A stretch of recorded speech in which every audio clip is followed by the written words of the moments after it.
you're always moving. You have had so many accomplishments, and you're still going.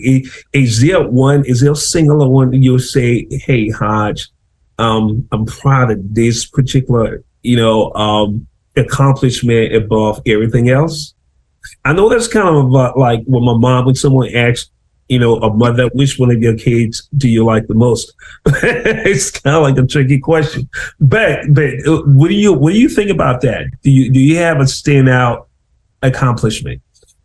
Well, I think last year for 2022, I won Service World Woman of the Year. Wow. And so that meant, and 12 years prior to that, I had won in New York Woman of Influence. And at the time I won that award in 2010, I never realized how big it was. I was like, oh, well, my banker nominated me, and they did the big photo shoot and everything else. And then as I started going to different states, I go, wow, this is a really big deal.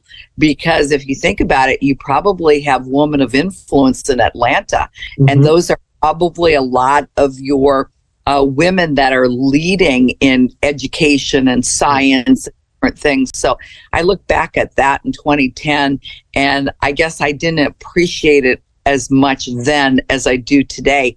And then when I won Service World Woman of the Year, and for me that's super special because I really didn't get into this until much later. So I started in 2015, but I didn't go full time into this industry till 2019 because I had my Pandora jewelry stores I was running. So between 2015 and 2019, I was only, of course, I owned the company, so I was checking in, having meetings, making sure financially we would stay on track. I was very much looking at all the different things, but I had my brother and my office manager and a couple employees that ran the day-to-day. So in 2019, when I stepped in full time, it was in May, that's where we really started moving. So to get that award in a short, 2 to 3 years, that's probably one of my larger accomplishments.